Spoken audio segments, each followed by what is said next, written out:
1 2 3। चलिए तो अब शुरू करते हैं question, right. So there are I think 18 और 19 और 20 questions, I am not sure. एक बार देखना पड़ेगा कितने क्वेश्चंस हैं। पूरे 20 सवाल, यस पूरे 20 सवाल। चलिए क्वेश्चन नंबर 1 आपकी स्क्रीन पर ये रहा। The velocity of a freely falling body changes as g to the power p and h to the power q। देखो दिस इज, यहाँ पे क्या दिया है, चेंजेस एज, ये काम करनी है एज ऑलवेज। तो changes as this, changes as का मतलब कि हमें नहीं पता कि किस पावर से, तो वो प्रोपोर्शनल हो तो पावर समझ आती है, बट अगर प्रोपोर्शनल नहीं है तो हम ये नहीं कह सकते कि क्या पावर है क्या नहीं है, नहीं कह सकते है। तो चेंजेस एज है ना, क्या है, यूनिट एंड डायमेंशंस क्वेश्चंस, हम क्वेश्चंस लगाते हैं, ठीक। Okay so now first question जिसमें दिखा है वेलोसिटी चेंजेस एट दिस, करना क्या है, प्रोपोर्शनल का चिन्ह लगाना है, g to the power p h to the power q। बस प्रोसीजर दिखे, अगली लाइन में कांस्टेंट लिख देना है, g to the power p h to the power q। चलो ये हो गया। थर्ड लाइन क्या करनी है, नाउ यूज डायमेंशंस, डायमेंशंस तो डायमेंशन ऑफ v लिखिए, इधर इधर लिखिए, कांस्टेंट में डायमेंशन को छोड़ देना है, लीव कांस्टेंट्स, जितने भी कांस्टेंट्स हैं, this is constant of proportionality, k इज कांस्टेंट ऑफ प्रोपोर्शनैलिटी, उसको छोड़ देना है। तो g to the power p, h to the power q, ये लिख दिया, ठीक है। स्टेप देख लीजिए, पहले प्रोपोर्शनल लिखेंगे क्योंकि क्वेश्चन ऐसे है, फिर इक्वल में k लगाएंगे, फिर डायमेंशन यूज करेंगे, लिखेंगे यूज डायमेंशंस, और फिर सब में डायमेंशन, ये जो दिखा रहा ना, this is symbol for dimension, symbol for dimension, ठीक।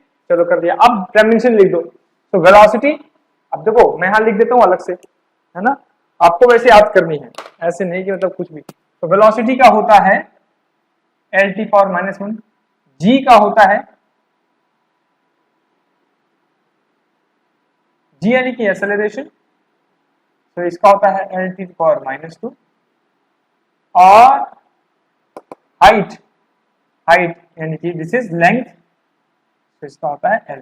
बस हमें यही यूज करना, यही तीनों यहाँ यूज करने हैं। तो लिख दीजिए जो जैसे उसको एज इट इज यहाँ लिख दीजिए, l टू द पावर -1 बड़ा bracket is equal to l t to the power -2, यहाँ पावर लगाना मत भूलिएगा क्योंकि हमें निकालना ही पावर है, into l to the power q। Left side को एज इट इज रहने देना है, उसको बिल्कुल भी छेड़ना नहीं है, राइट साइड में सारी छेड़खानी करनी है। तो देखिए यूजुअली आपके पास m l t और कभी कभार थीटा या i आ जाएगा, अब आपके पास l t है तो जितने भी m l t के टर्म्स है राइट साइड में उनको एक साथ करिए, यानी कि l t पावर -1 है ना, इज इक्वल टू l के पावर, m पे तो कुछ नहीं है, m छोड़ दीजिए, l टू द पावर, अब l टू द पावर यहाँ है p, तो p, और इधर है q, तो plus p plus q power, और फिर आ रहा है t, तो t टू द पावर क्या हो जाएगा, t टू द पावर यहाँ है -2 और p, तो क्या हो जाएगा -2p।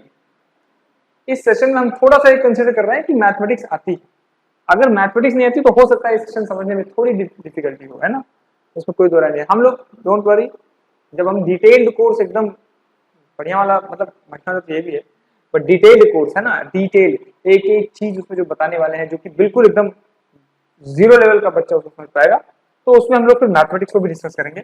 अभी के लिए हम कहीं ना कहीं ये मान रहे हैं कि बच्चे को मैथमेटिक्स आती है, और फिजिक्स में हम लोग जीरो लेवल से स्टार्ट कर रहे हैं, यानी कि ये फिजिक्स में जीरो लेवल है, पर तब हम मैथमेटिक्स में भी जीरो लेवल से स्टार्ट करेंगे। नाउ दिस इज t पर -2p, और कुछ भी नहीं है, तो सिर्फ इतना ही है, ठीक है। अब हमें करना है कंपेयर, कंपेयर, तो कंपेयर किया पहले l से, पहले l को कंपेयर किया, l को कंपेयर किया तो l में इधर क्या है, इधर है P plus Q, power, compare powers,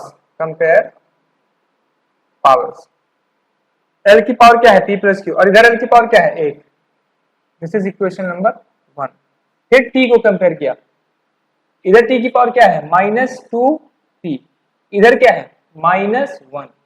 ठीक, इसको सॉल्व कर सकते हैं हैंड टू हैंड, ये हो जाएगा 1/2, तो P टू द पावर 1/2 आ गया, equation number 2।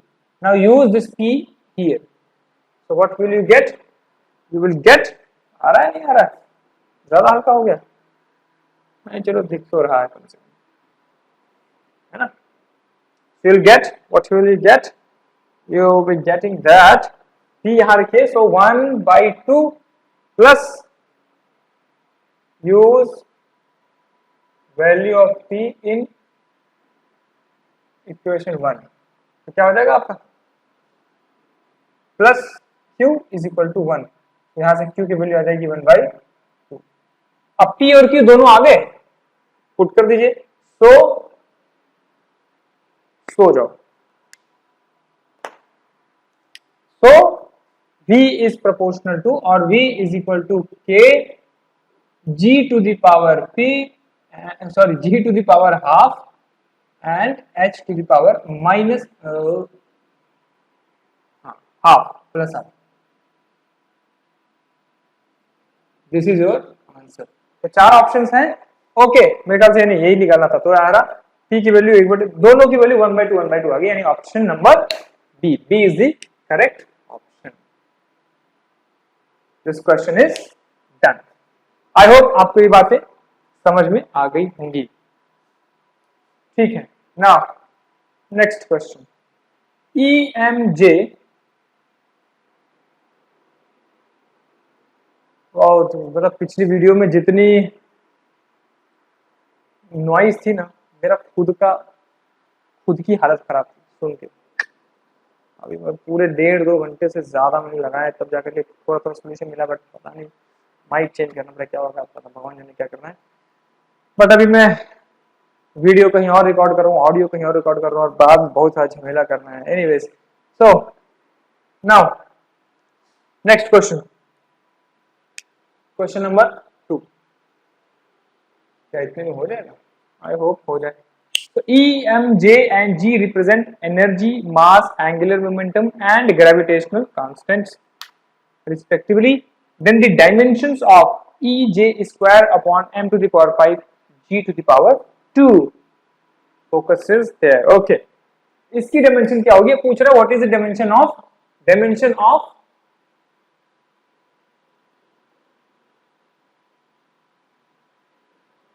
of E j square by m to the power 5 G square, E j square divided by m to the power 5 and G square, इसकी dimension पूछ रहा है।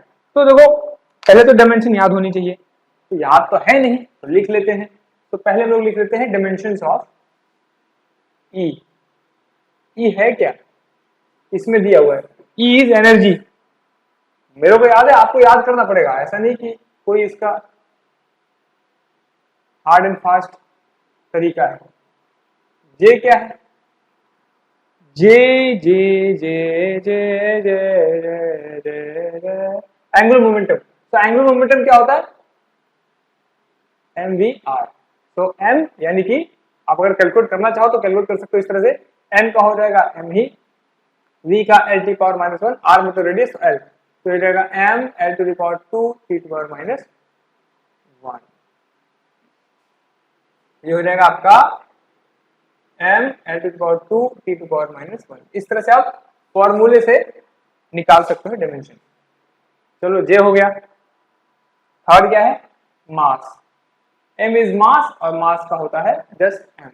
और G, अब G का भी वैसे तो याद होना चाहिए पर मुझे भी याद नहीं है, तो कभी कभी कुछ चीजों को हम निकाल सकते हैं, हर सबको निकाल, जिसका फॉर्मूला पता वो निकाल सकते हैं। तो ग्रेविटेशनल फोर्स है G है क्या, ग्रेविटेशनल फोर्स कांस्टेंट, तो क्या होता है G m1 m2 by r square. अगर ये फॉर्मूला याद है तो हम G का निकाल सकते हैं। तो G इज इक्वल टू क्या हो जाएगा, F into r square by m1 m2।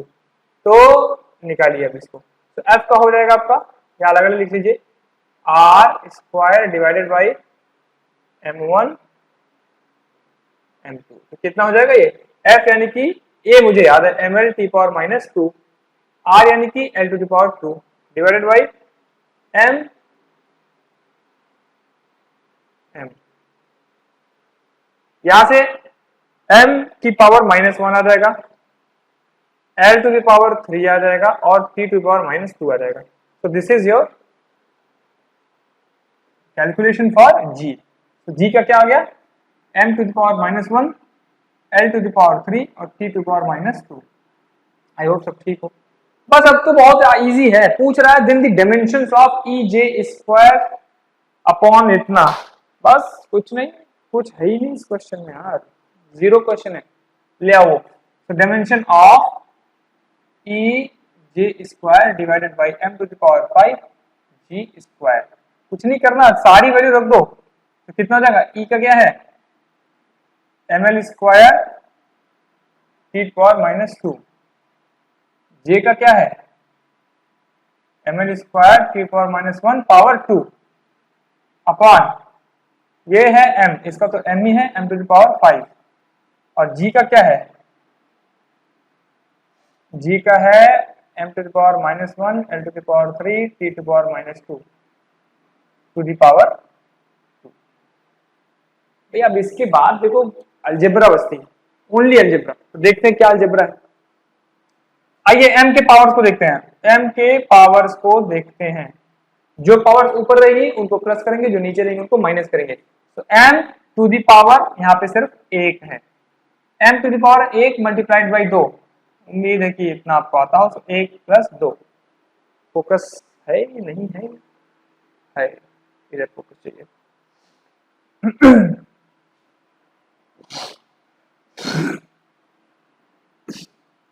नीचे आइए, माइनस ये 5 नीचे है तो माइनस 5, और यहाँ पे minus 1 multiplied by 2 it will be minus 2, and minus 2 जब ऊपर जाएगा तो माइनस 2 ऊपर जाएगा तो क्या बन जाएगा प्लस 2, तो it will be plus. m का आ गया, l का देखते हैं, l का क्या हो जाएगा l टू द पावर 2, और यहाँ कुछ भी नहीं, सो 2, यहाँ पे l 2 multiplied by 2, so 2 multiplied by 2 is 4, 2 multiplied by 2, power आना जरूरी है भाई, upon upon upon upon l, this is minus 3, ना ना ना ना माइनस 3 नहीं पापा, 3 मल्टीप्लाइड बाई 2, 3 मल्टीप्लाइड बाई 2 कितना हुआ प्लस 6, और ऊपर गया तो माइनस 6, तो इट विल बी माइनस 6, ठीक है। Now t t t t t t, ये रहा t, t to the power minus 2, t to the power minus 2, और फिर यहां हो जाएगा माइनस 1 माइनस 2 यानी कि माइनस 2 अगेन माइनस 2, फिर नीचे जाते हैं t to the power minus 2 कितना है माइनस 4, और माइनस 4 ऊपर गया तो क्या हो जाएगा प्लस 4, तो इट विल बी प्लस 4, बस इतना हो गया, पावर ही का खेल था। तो m टू द पावर कितना आया 1 2 2 4 2 सॉरी 2 2 4 1 5 से 5 गया 0, l टू द पावर देखो क्या आया 2 4 2 6 से 6 गया 0, t टू द पावर क्या आया तो 4 2 2 0, सारे 0 0 आ गए, ठीक है। अब देखिए एंगल, अगर आपको याद हो तो एंगल का डायमेंशन क्या होता है, this is the dimension of angle, angle की डायमेंशन यही होती है। लेंथ की तो l होती है, l के पावर तो 1 रहेगा ही रहेगा, मास में m के पावर 1 रहेगा, टाइम में t के पावर 1 रहेगा, पर किसी के पावर 1 या 0 मतलब 0 रहेगा, वो कौन है, वो है एंगल। चलिए क्वेश्चन मैच कराने बस एक बार, ऐसे है कि अब तक कैलकुलेशन में कुछ ऊपर नीचे हो गया हो, क्योंकि मैंने उसको आंसर सबका जो है नोट कर रखा है, कहाँ है भाई, कहाँ लिख दिया मैंने आंसर पता नहीं कहाँ लिख दिया, हाँ ठीक है, दूसरे का a, ठीक है सही, ठीक है। तो ये जो यूनिट एंड डायमेंशन है ना, इसमें मेन तो खेल पावर का है, मेन खेल किसका है पावर, यानी कि पावर वाली पावर जो रेस की गई है उसके बाद है कि आपको डिमेंशन याद होने चाहिए। तो आप ये एक ऐसा चैप्टर है जो आपके साथ लास्ट तक रहेगा, क्योंकि आज ही मैं एक्सपेक्ट नहीं करता और मुझे नहीं लगता कि इतना वो है कि आप आज ही उन 60-70 क्वांटिटीज के जो यूनिट्स हैं या डिमेंशन हैं उनको याद कर लें, है ना। एक तो आप अभी भी 11th में आए हो गए, मान लो ये अभी भी 11th में आए तो, या नहीं भी आए तो भी अगर आपको नहीं याद है तो एक बार में याद होने से भी रही। देखो प्रैक्टिकल बात ट्रुथ यही है, पर जैसे जैसे आप चैप्टर्स करते जाओगे ना, उन चैप्टर्स में आपको नई नई क्वांटिटीज मिलती जाएंगी। इन 60 में से मुझे लगता है कि 40 तो मिल जाएंगी, 20 तो ऐसे थोड़े इधर उधर से है, बट 40 तो मिल जाएगी, बल्कि 40 या मुझे लगता है 50 मिल जाएगी। तो जैसे जैसे आप चैप्टर करते रहोगे आपको यूनिट्स याद होते रहेंगे, यूनिट्स याद होते रहेंगे, हो सकता है उनकी डिमेंशन, क्योंकि यूनिट एक बार याद है, डायमेंशन याद है। इन केस यूनिट भी नहीं याद है, डायमेंशन तो बहुत कम ही याद होता है वैसे तो मुझे जहां तक पता है, पर हाँ कोई है खिलाड़ी आदमी तो पूरा याद करे, नो प्रॉब्लम। तो मान लो यूनिट भी नहीं याद है और आपको डायमेंशन भी नहीं याद है, तो आपको उसके 2-3 फॉर्मूले पता होने चाहिए। 2-3 फॉर्मूलों का मतलब जैसे काइनेटिक एनर्जी का फॉर्मूला पता होता है सबको, half m b square. Kinetic energy की डायमेंशन नहीं पता है आपको तो हाफ एम बी स्क्वायर लगा के निकाल दो। एनर्जी है एम बी स्क्वायर, कुछ भी है, टी इंटू थीटा लगा के निकाल लो। टॉर्क है force into radius, force into radius क्या, डिस्टेंस फ्रॉम हिंज, तो ये लगा के निकाल लो। एफ इंटू आर, वर्क है एफ इंटू आर लगा के निकाल लो। प्रेशर है फोर्स अपॉन एरिया निकाल करके लगा लो। अगर नहीं याद है, याद रहे तो बेस्ट है, क्योंकि फिर टाइम बचेगा ना भाई, लेकिन नहीं याद है तो इस तरह से आपको करना पड़ेगा। मैं फोकस अच्छा करते रहता हूँ ताकि, देखो इसीलिए करता हूँ, शायद फोकस नहीं था, आ भी नहीं रहा ना लाइक, पता नहीं, चलो खैर पता चलेगा अभी कि आ रहा नहीं आ रहा, ठीक है।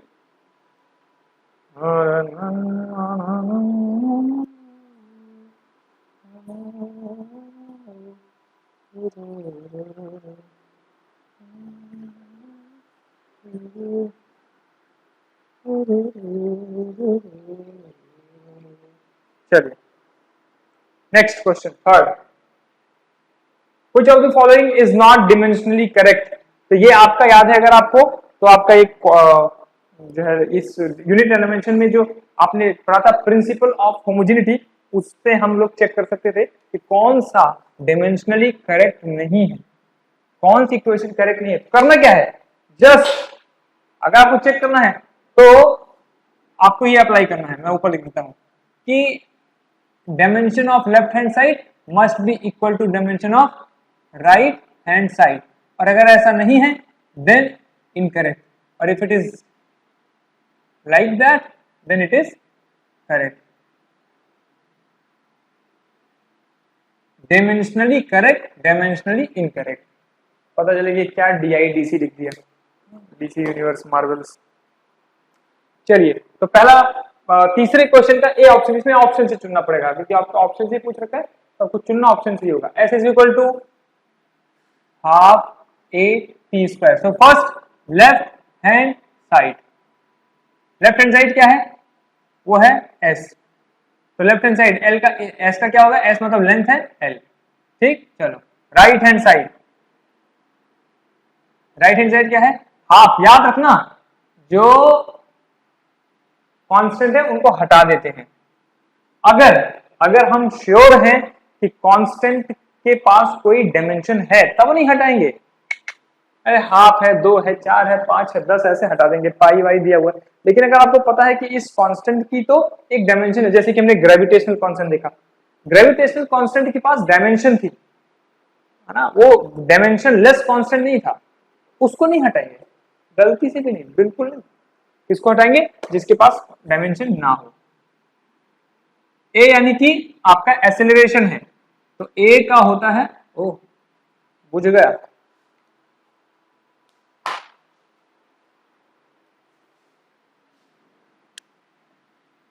ए का होता है L⁻⁻2 और T का होता है T। लिखो ए का हो गया L⁻⁻2 इंटू T⁻²। आप करोगे तो T⁻² और T⁻² क्या आ जाएगा, 0, तो L⁻0। तो T⁻0 या T ना होना एक ही बात है, तो यहां से हम देख सकते हैं that it is as dimension of left hand side is equal to dimension of right hand side, so it is dimensionally correct. So option number A is dimensionally correct. तो मैं सीधा आंसर जाता हूं जो मुझे पता है। हाँ तो चलो एक और कर देता हूँ, एक और कर देता हूँ, पता चले कि मुझे लगे यार क्या है ये। ऑप्शन नंबर बी को चेक करते हैं। बी क्या है? Root t by m. This is velocity, velocity is equal to root t by M. T यहाँ पे टेंशन है, और टेंशन मतलब फोर्स, टेंशन और फोर्स। तो आपको फोर्स का पता होना चाहिए। तो टी का होता है m L T power minus two. This is tension, ये मास है, मास का केवल एम, लेकिन यहाँ पे टेंशन हाँ ठीक है। और एम क्या है? मास पर लेंथ। देखो ध्यान से, इसने एम दे रखा है, एम का है मास पर यूनिट लेंथ, तो मास का एम हो गया, पर यूनिट लेंथ का एल हो गया, ये ध्यान देना। इसने दिया हुआ एम में, M is not mass, it is mass per unit length. चलिए, तो left hand side, again left hand side क्या है? Left hand side it is v, और v का आपको पता है ये होता है l T power minus one. Velocity, velocity का होता है l T power minus one.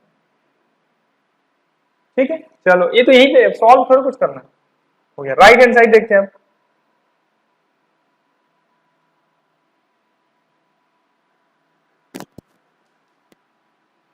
तो राइट हैंड साइड में आपको क्या है? t बाई एम,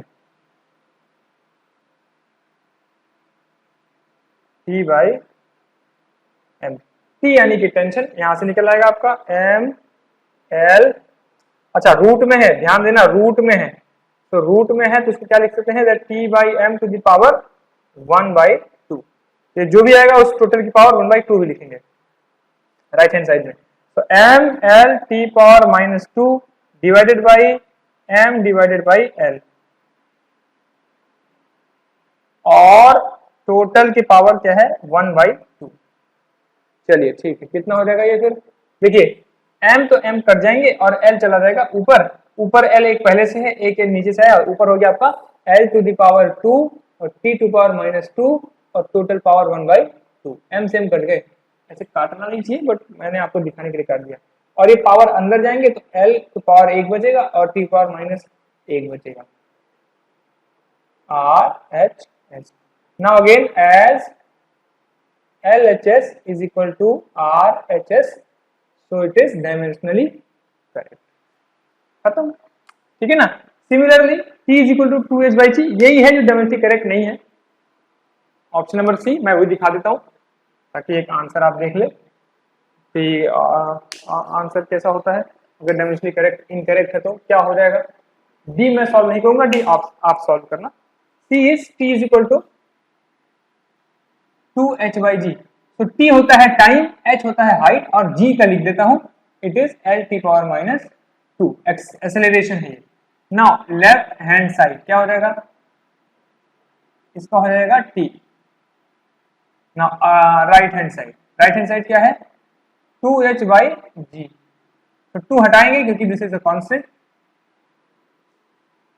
h का हो जाएगा l, ध्यान दीजिए, और g का हो जाएगा l t power minus to. l से l खत्म और t की पावर माइनस टू ऊपर गया तो क्या हो गया? t की पावर प्लस टू। तो RHS आया t की पावर प्लस टू, जबकि LHS आया था t। Now again as LHS is not equal to RHS, so it is dimensionally incorrect। D option आप देखोगे, this is a part of third equation of motion, तो correct है। आप एक बार check करोगे तो आपको वो करेक्ट आएगा, विदाउट एनी डाउट वो करेक्ट ही आएगा। चलिए नेक्स्ट क्वेश्चन, पहले इसको मिटा दिया जाए।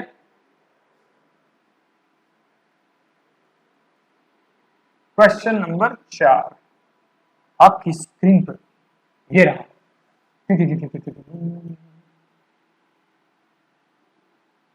आया नहीं क्या स्क्रीन पर? In a given relation, f is equal to a t to the power 1 and b t to the power 2. F and t denote force and time. F is equal to a t to the power 1,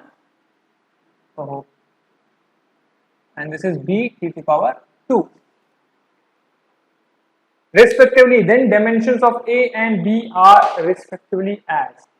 देखो, एक given relation है, अगर given relation है that means they are dimensionally correct. If it is a given relation that means they are dimensionally correct. तभी given है.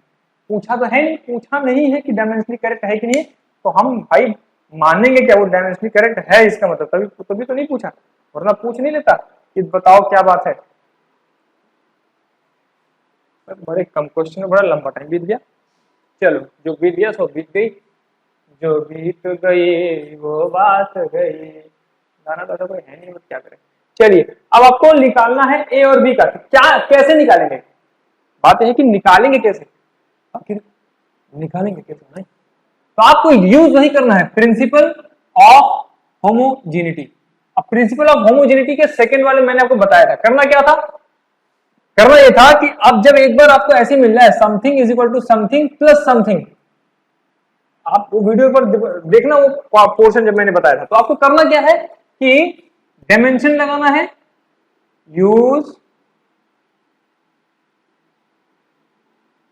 Dimension, क्या करना है, dimension of force is equal to, देखो जो प्लस में एक साथ, मतलब प्लस के अलावा जो मल्टीप्लीकेशन में एक साथ है उनको लिखो dimension of this and again equal to and dt square. क्यों ऐसा हुआ, ऐसा इसलिए हुआ क्योंकि क्यों हमने ऐसे किया डायमेंशन, क्योंकि भाई ये याद है ना प्रिंसिपल ऑफ होमोजेनिटी क्या है, कब इक्वेट किया जा सकता है, अगर इनकी डायमेंशन इसकी डायमेंशन के बराबर होगा, और जोड़ा भी कब जा सकता है, जब इसकी डायमेंशन और इसकी डायमेंशन बराबर होगी. तो बराबर का कॉन्सेप्ट है कि dimension of force must be equal to dimension of one quantity and must be equal to dimension of the other quantity.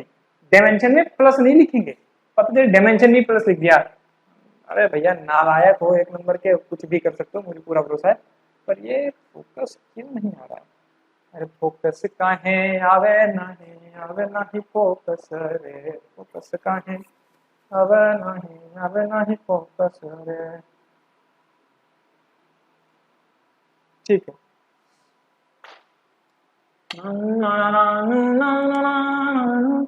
फिर इन दोनों को सॉल्व करना है एक बार, और एक बार इन दोनों को सॉल्व करना है. ठीक है जी, तो इसको एक लिख देता हूं और इसको दो लिख देता हूं. तो एक सॉल्व कर रहे हैं हम लोग, एक यानी कॉम्बिनेशन एक, तो कॉम्बिनेशन एक ये है that this is A T.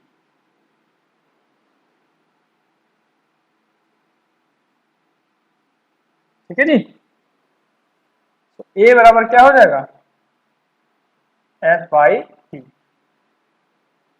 यहां ये एक्सेलरेशन नहीं, तो ए बराबर यहां से क्या हो जाएगा, एफ यानी कि force, M L T power minus two, T यानी कि टाइम, तो ए क्या हो गया, M L T power minus three.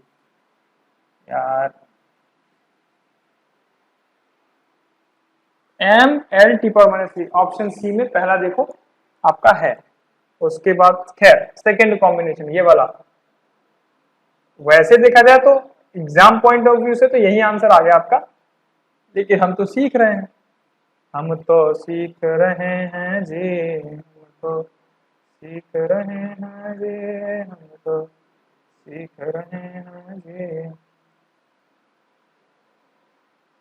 So dimension of B will be equal to F यानी कि m l t power minus 2 divided by t power 2. पता नहीं कौन सा साइन बना रहा था मैं, is equal to m l t power minus 4.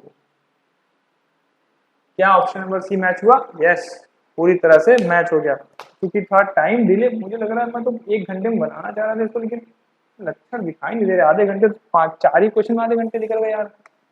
तो इसलिए अब ज्यादा समय आपको नहीं दिया जाएगा इसको नोट करने के लिए, और हम थोड़ा बातें भी कम करेंगे. लग रहा है ये लेक्चर बोरिंग हो जाएगा आप लोग के लिए, बातें कम करने वाले हैं. चलो खैर,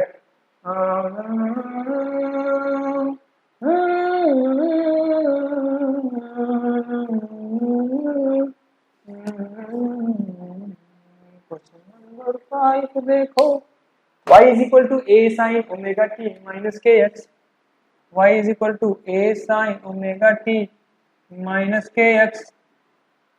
ये तो गया रे, ये तो गया। ओमेगा बाई के का डायमेंशन पूछ रहा है, डायमेंशन ऑफ ओमेगा बाई के क्या है। तो कौन सा कॉन्सेप्ट यूज करेंगे, सबसे पहले कॉन्सेप्ट यूज करेंगे एनीथिंग इनसाइड साइन, एनीथिंग, अरे एनीथिंग क्या है, angle, dimension of angle is 0, मतलब डायमेंशन लेस। पढ़ा है, याद नहीं होगा, चले आए होगे तुम जो है क्वेश्चन सॉल्व करने। एंगल की डायमेंशन क्या होती है, डायमेंशन लेस होती है। और ये क्या है, ये एंगल है ना, ये क्या है, ये एंगल है, और ये जो है खत्म है, तो this is angle.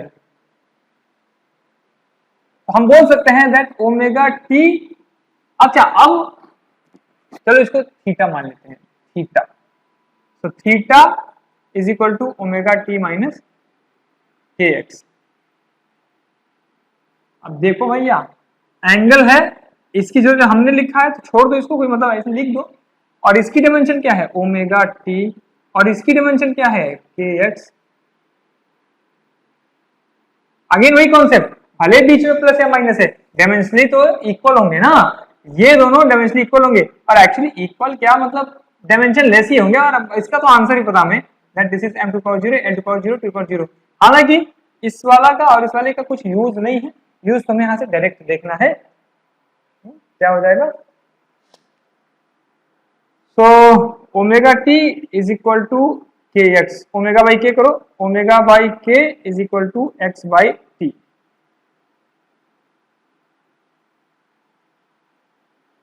Omega by K का पूछा है, एक्स का है एल, टी का है टी, ये हो जाएगा एल टी पावर माइनस 1। आगे ये हो गया तरीका नंबर 1। तरीका नंबर 2 भी क्या कर सकते हैं, तरीका नंबर 2 से कर सकते हैं दैट सेकेंड मेथड कि omega T is dimensionless. Omega T क्या है, डायमेंशन लेस। यहां से ओमेगा का डायमेंशन निकाल दिया, ओमेगा का डायमेंशन रहेगा डायमेंशन लेस और डिवाइडेड बाई टी, तो हो जाएगा आपका टी पावर माइनस 1। देखिए ये कितना हो जाएगा, टी ऊपर जाएगा तो ना, उसके बाद के एक्स इज ऑल्सो डायमेंशनलेस, के एक्स इज डायमेंशनलेस, इसको डायमेंशनलेस को ऐसे लिखते हैं, सो के क्या हो जाएगा m to power 0 l to power 0 t to power 0 upon x, x का क्या होता है l, l ऊपर जाएगा तो होगा l पावर माइनस 1।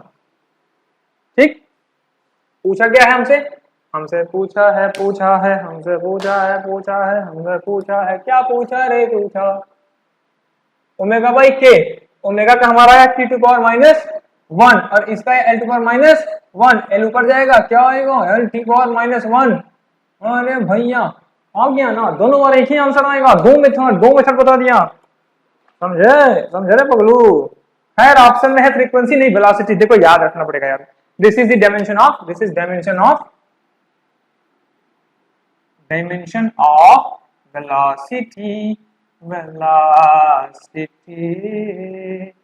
चलो इसी लगे हाथ फ्रीक्वेंसी का बता देते हैं, फ्रीक्वेंसी का होता है T to power minus 1, wavelength का होता है एल, और इनवर्स ऑफ वेलोसिटी का मतलब हो गया L power minus 1, sorry L power हाँ माइनस 1 टी पावर प्लस 1। ये हो गया आपका क्वेश्चन नंबर 5। बाप रे बाप 36 मिनट बीत गए, क्या बात है, मुझे टाइम का बहुत कंसर्न है actually, I want to make shorter videos, crux बिल्कुल, हम फोड़ के पी जाओ। The velocity v of a particle is given in terms of time t। ओ खैर दिया हुआ है, अरे कुछ गलत है, एक इक्वल जो है ना वो मिस है इसमें, v इज इक्वल टू है, दिस इज क्वेश्चन नंबर 6। चलो फेंक दो इसको, मैं बार बार इसको उठाते रहूंगा, अरे अरे भाई नहीं बुरा मत मानना, जो मरेगा वो फेंकेगा, पेन की बात कर रहा हूँ, पेन की। द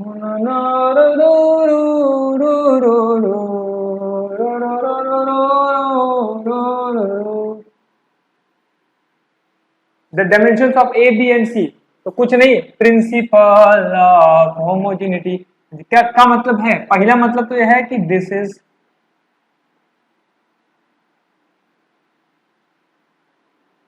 अब देखो जहां प्लस है ना वो अपने आप में बेमतलब है, ध्यान से समझो इस पॉइंट को। मतलब प्लस अगर है तो उसको डायमेंशन के अंदर रखने की जरूरत नहीं है। अब यहां पे देखो कि ये प्लस है तो टी का डायमेंशन और सी का डायमेंशन सेम होना चाहिए। क्यों सेम होना चाहिए? तभी तो जुड़ेंगे, वरना जुड़ेंगे कैसे? अब या तो यहाँ टी का लिख दो या तो सी का लिख दो। इससे हम जान सकते हैं कि यहाँ पे टी प्लस सी में लिखेंगे, टी पता है इसलिए टी का लिख देते हैं, ओनली टी, टी प्लस सी की बजाय ओनली। बस हो गया, तो एक तो आंसर यहीं से मिल गया। क्या है? The dimension of C is equal to T, एक आंसर भी यहीं से मिल गया। अब इसमें चलेंगे, इसमें भी वही सेम काम, एक और दो। तो पहले एक कंबाइन करते हैं। वैसे मुझे लगता है इसका आंसर आप देखो, यही पे आंसर आप करके आगे बढ़ सकते हो एग्जाम में, that is C is equal to T. खत्म है, ऑप्शन नंबर सी आंसर है, बट हम पूरा करेंगे। पहले वन कर लेते हैं। वन क्या है? Is equal to A T, तो v मतलब वेलोसिटी, अब नहीं लिखूंगा वहां बार बार। इज इक्वल टू ए का तो पूछा ही है और t का हो जाएगा t, तो a का हो जाएगा l t power minus one divided by t, तो a का हो जाएगा आपका l t power minus two A T square. अरे नहीं, हाँ हाँ ठीक है, v equal to A T, ठीक है। और b का v और इसको जोड़ दो, मतलब जोड़ नहीं दो, इक्वेट करो। तो now equating second, so this is v is equal to b by t। v यानी कि L T power minus one, b यानी कि b और t यानी कि t। काश में लेफ्ट हैंड से भी लिख पाता यार, जब इधर होता ना और दोनों हाथ से लिख पाता तो मजा ही आता। मतलब बिल्कुल ऐसे एक क्वेश्चन, चौथा क्वेश्चन यहाँ सॉल्व हो रहा है, पांचवा यहाँ सॉल्व हो रहा है, बिल्कुल एकदम दो दिमाग एक साथ काम ही नहीं किया, आपस में मिसमैच हो गया दिमाग का। वो बोला कि ओवर इन्फॉर्मेशन नहीं, ओवर इन्फॉर्मेशन नहीं, मार दूंगा मैं। तो b is equal to L T power minus one multiplied by t, तो b is equal to L, और देखो टी पावर माइनस वन और टी कट जाएंगे आपस में, कट जाएंगे मतलब यार minus one plus one power zero हो जाएगी ना। तो देखो ऑप्शन नंबर सी मैच हो गया, match, option number C match हो गया। यहाँ कौन सा ऑप्शन मैच हुआ था?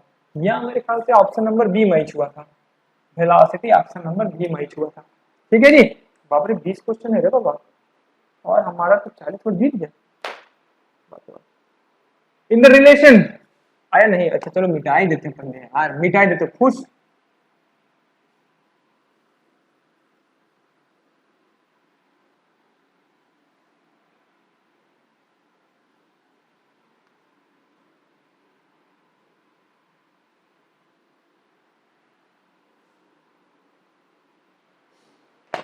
इन the relation y is equal to a cos this, the dimensional formula for k is, हम लोग ऑलरेडी निकाल चुके हैं। तो अगर देखा जाए तो हम लोगों ने फिफ्थ क्वेश्चन में ये क्वेश्चन को ऑलरेडी इंक्लूड किरण नहीं सॉरी कर लिया है। y is equal to a cos omega t minus kx। Now this term is dimensionless. अब ये बीच में इक्वल है, प्रिंसिपल ऑफ होमोजेनिटी हमें पता है, because of principle of homogeneity this is dimensionless, this is dimensionless. DM मतलब dimension, L less, अरे dimensionless. अरे मेरे शॉर्ट टर्म से यार, देखो तुम अपना देख लो, मतलब ठीक है ना। तो प्रिंसिपल ऑफ होमोजेनिटी की वजह से this is also dimensionless, this is also dimensionless. तो हम लिख सकते हैं दैट के एक्स इज डायमेंशनलेस, डायमेंशनलेस का मतलब m to power 0, h power 0, t to power 0। So k is equal to, यहाँ पे लिख दो l is equal to m to the power 0 l to power 0 to power 0. So k is equal to m to the power 0 l to the power 0 t to the power 0 divided by l. k is equal to l ऊपर जाएगा तो हो जाएगा l to the power minus 1. 0 रो में दिया है तो फिर 0 रो में रखो m to the power 0 l to the power minus 1 t to the power 0. ठीक, आपका option number C, option number C. Sir और क्या दिख गया मुझे, साइवन का बहुत से पता नहीं कहाँ, चलो सी सही है, पता नहीं कहाँ. Option question number D. अरे 8 यार, 8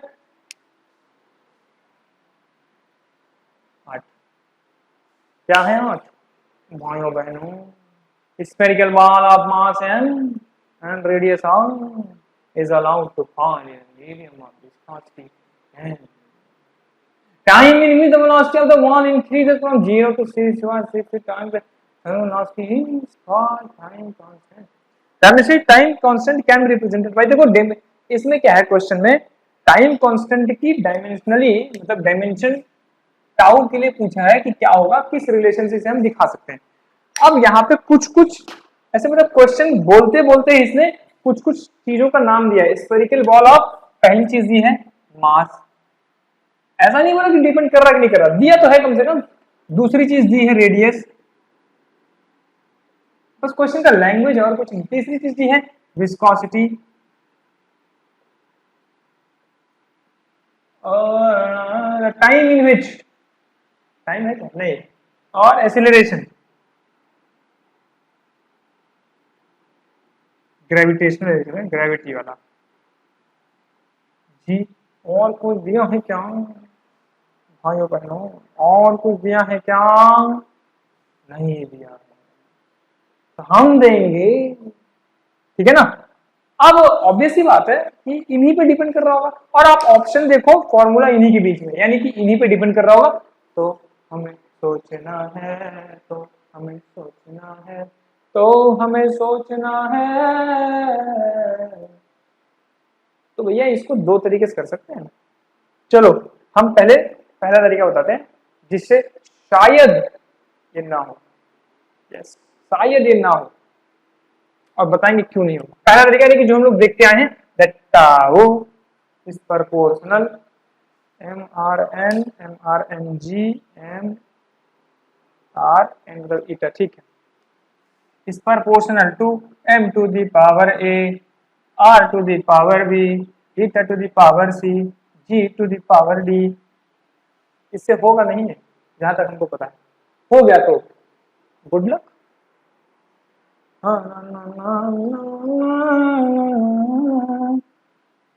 टाउ है का, टाउ है टाइम,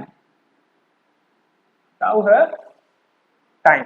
तो टाइम का आपको पता है कि टाइम आपको, अगर इसमें आप सब में डायमेंशन लगा दो आप, तो आपको क्या मिल जाएगा, that dimension of tau is equal to dimension of m to the power a, dimension of r to the power b, dimension of eta to the power c, dimension of g to the power d. रख दो सबके dimensions. Tau का dimension क्या है t, इधर और कुछ नहीं है. m का है n to the power a, इसका है l to the power b. Eta यानी विस्कोसिटी. अब विस्कोसिटी का याद रखना पड़ेगा, तो वैसे तो याद रखना पड़ेगा, नहीं याद है तो एक फॉर्मूला होता है जो मैंने पढ़ा है u बाई वाई. इसमें क्या हो जाएगा u by Y, eta is equal to tau Y by, tau नहीं, अरे तो कुछ और, चलो p मान लो. p माने प्रेशर, मतलब मैं निकाल रहा हूँ, मुझे याद नहीं है इसलिए टाउ वाई बाई यू. तो ये टाउ नहीं p होगा, टाउ हमने ऑलरेडी यूज कर लिया ना. तो p यानी कि m l power t power minus 2 l divided by l t power minus 1, खत्म. m l power minus 1 t power minus 1, t power minus 1. ठीक, तो होता है इसका याद रखना पड़ेगा m l और माइनस 1 t पावर माइनस 1. अब हमने जैसे निकाला वैसे आपको समझाएंगे नहीं, क्योंकि जब आप फ्लूइड मैकेनिक्स पढ़ोगे तब समझ आएगा, तो अभी समझाने की जरूरत ही नहीं. या अभी के लिए याद कर सकते हो या तो चीटिंग कर सकते हो।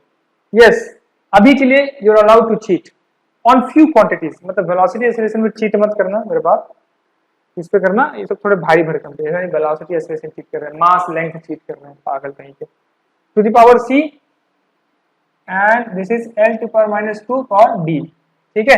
अब करना कुछ नहीं है, करना नहीं तो कर क्यों रहे हो, कुछ नहीं है, जब से शुरू किया तब से करना कुछ नहीं है, करना कुछ नहीं है, सही बात है, करना ही क्या, m to the power a, power देखो m to the power a, आगे जाओ m to the power c, plus में है तो प्लस c, आगे जाओ l to the power d plus d, फिर l to the power d, यहाँ पे माइनस c और यहाँ l to the power plus d, t minus c minus 2d, ठीक है। कहाँ कंपेयर करें, यही कर लेते हैं यार, आऊँ उधर जा कंपेयर करने। नाउ कंपेयर, दिख रहा है नीचे तक, फोकस आ रहा है, हाँ नीचे तक तो दिख रहा है। नाउ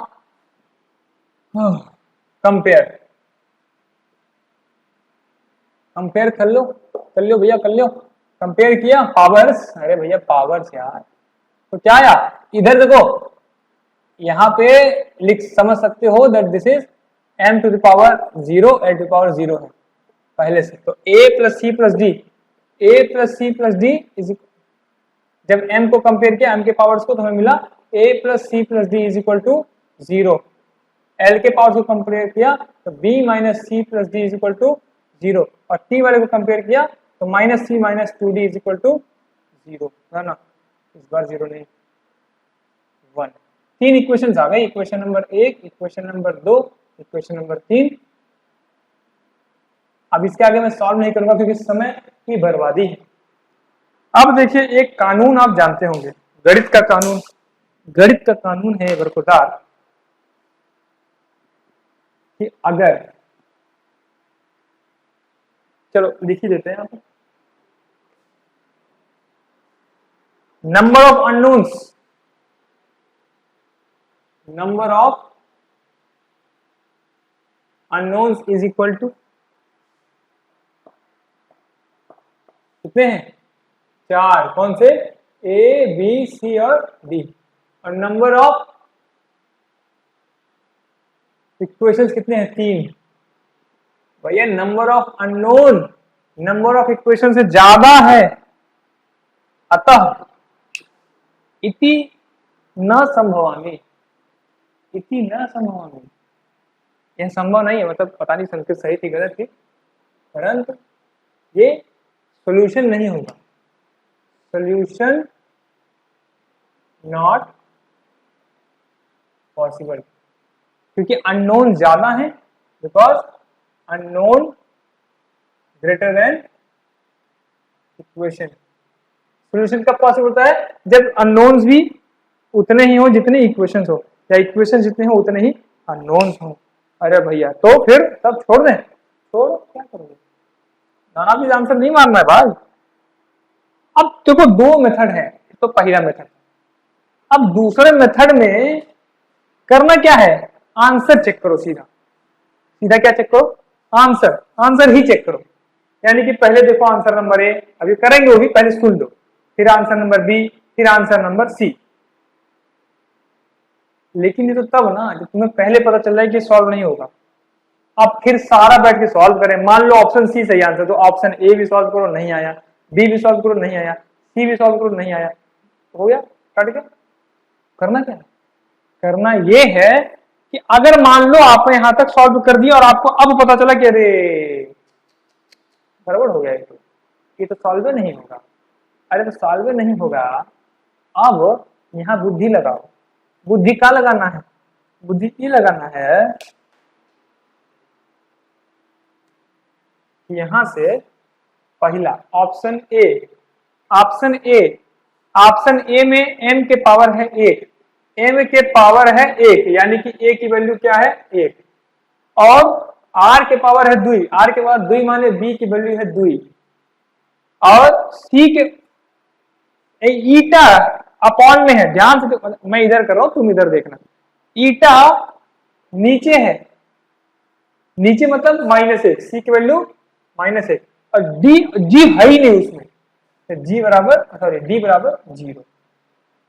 अब ये सारे इक्वेशन में रख लो, a plus C plus D, मैं बिना रखे बता रहा हूं, a plus C plus D, तो a plus C plus D कितना आया 0 आया, सेटिस्फाई कर गया। दूसरा देखते हैं b minus C plus D, b minus C plus D, b यानी कि 2 माइनस सी माने a plus D equal to 3, satisfy नहीं किया, तो पहला ऑप्शन नहीं है, ऑप्शन नंबर बी। उम्मीद है कि समझ में आ रहा हूं मैं क्या बता रहा हूं। 6 पाई कांस्टेंट है, n के पावर 1 है लेकिन अंडर रूट लगा हुआ है, तो अब इस बार a की वैल्यू क्या हो गई 1/2, and r to the power 1 है but there is an under root, so b is equal to 1/2 again. Eta is again eta, this time eta is in denominator, not in numerator, ना क्या बोलते हैं numerator, denominator नीचे होता है, so eta is in numerator, so again it is 1 but there is an under root, a square root, and g नीचे है, ध्यान से देखना भैया 1/g² है और अंडर रूट में a -2 हो जाएगा और अंडर रूट -2/2 a -1 आएगा, पता चले सोचो कि क्या हो रहा है -1। अब देखो इतनी गणित तो लगानी पड़ेगी मेरे दोस्त, चलिए ठीक है। अब वापस रखते वापस, तो मैं एक बार रख के बता देता हूं, a plus C plus D, a plus C plus D, तो half half 1 - 1, equation number 1 satisfy कर गया। b minus C plus D, b -1 cut गए, प्लस डी नहीं सेटिस्फाई किया, तो इक्वेशन नंबर 2 अगेन सेटिस्फाई नहीं किया, -1 आया इक्वेशन नंबर 1 में, -1 आया, ठीक। Option number C, option number C में देखिए m की वैल्यू है 1, तो भैया m की वैल्यू अगर 1 है तो a की वैल्यू क्या हो जाएगी 1, n की पावर 1 सॉरी। अब बाकी सब नीचे है, ईटा, ईटा यानी कि c, तो पहले b देखते हैं, r भी r यानी कि b की पावर -1 और c भी -1, ध्यान से देख लो भैया, ठीक। चलो फिर करते हैं a plus C minus D, अच्छा d, g नहीं है इसमें, तो g नहीं है इसलिए d इक्वल टू 0, g है ही नहीं, ठीक है। तो a plus C plus D, a plus C plus D 0 आ गया, पहला इक्वेशन सेटिस्फाई कर गया, a plus C plus D satisfy कर गया। दूसरा b minus C plus D, b minus C plus D, ओ हाँ b minus C plus D, ध्यान से देखो b minus C plus D, तो कितना ये b यानी कि -1, c यानी कि माइनस और -1 और plus 0, -1 plus 1 plus 0, this is 0, equation number 2 भी सेटिस्फाई कर गया, और भैया 2 कर गया। तीसरा देखते हैं, -c - 2d, -c - 2d, तो -c यानी कि माइनस और -1 और -2 मल्टीप्लाइड बाई 0, ये कितना आएगा माइनस प्लस 1, और ये कितना आएगा -0, ये आ गया +1। अरे भैया तीसरों कर गया तीनों, option number C is the correct answer, मार मार मार मार ऑप्शन सी को, मार option C is correct option. तो ये तो तब करोगे आप हैं जब आपने नहीं पता था आपको और आप यहां तक पहुंच गए, ये यहां तक पहुंच गए, दोबारा सब डायमेंशन सब कैलकुलेट करो तो मतलब ज्यादा हो जाएगा थोड़ा, ठीक है। तो इसलिए आप क्या करो, फिर थोड़ी सी बुद्धि लगाओ, इस तरह से सॉल्व करो। लेकिन मान लो कि आपको पता है, अभी बताएंगे कि बिना सॉल्व किए कैसे पता करेंगे कि सॉल्व होएगा कि नहीं होएगा। तो मान लो, क्या कर दो, मान लो ज्यादा होगा थोड़ा, मान लो कि आपको शुरू में पता चल गया, शुरू में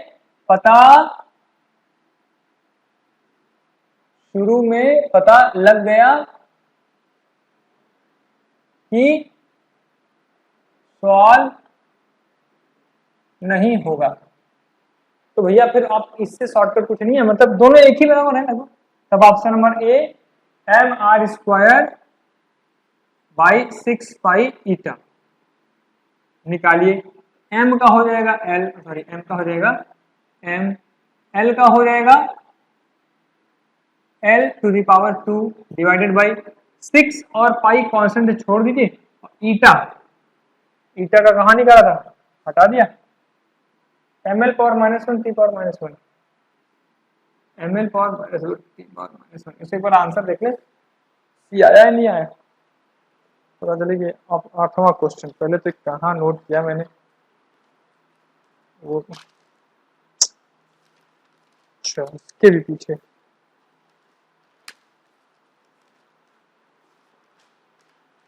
कहाँ, मतलब इसके पीछे कहाँ?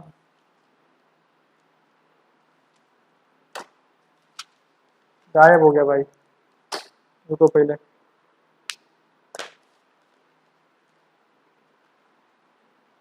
कहाँ हो तुम, कहाँ हो, आ जाओ मेरे सामने।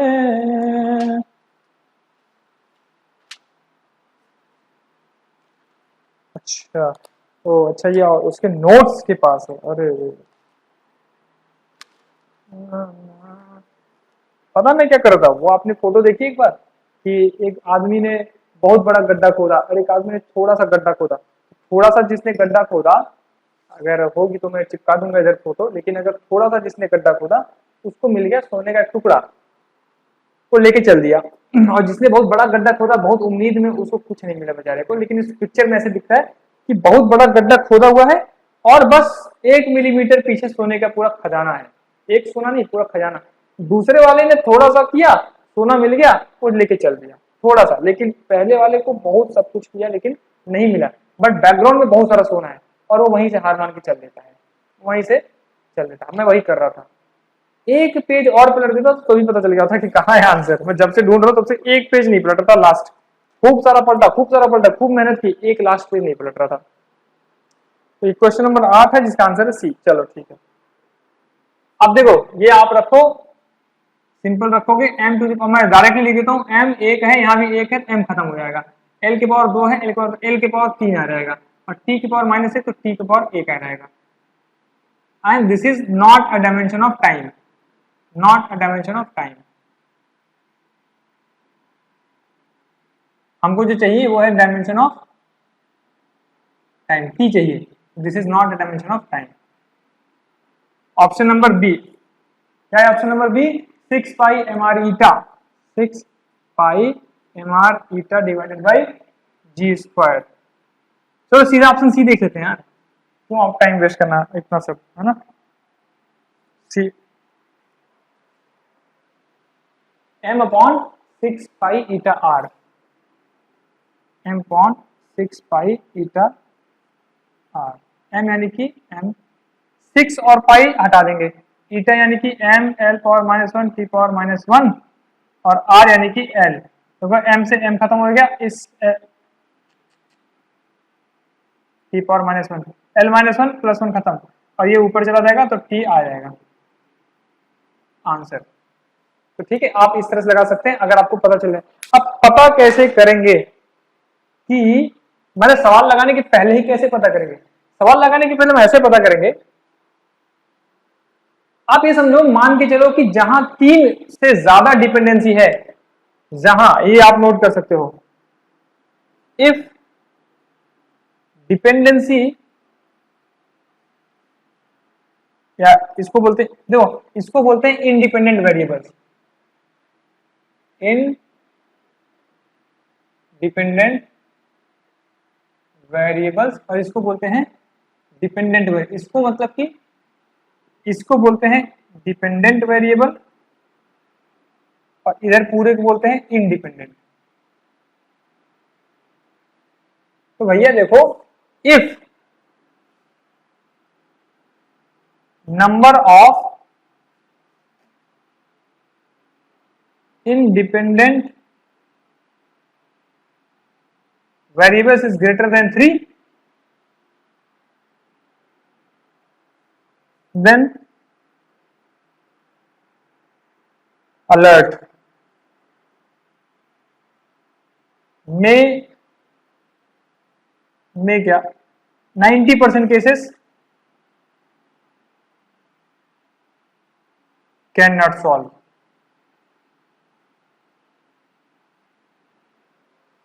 है ना। अगर उसमें if independent variable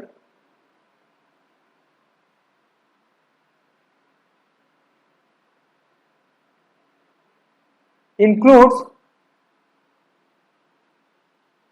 dimensions of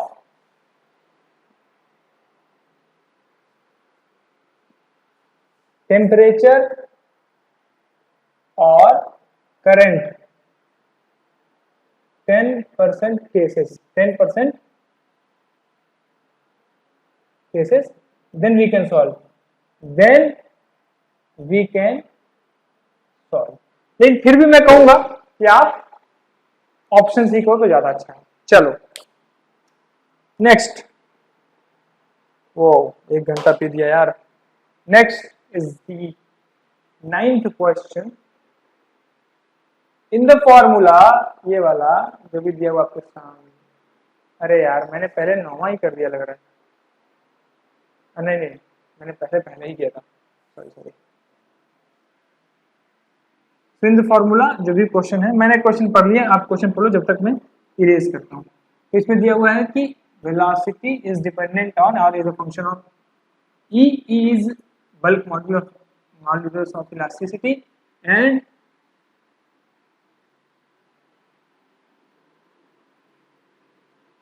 D is density. ठीक है. So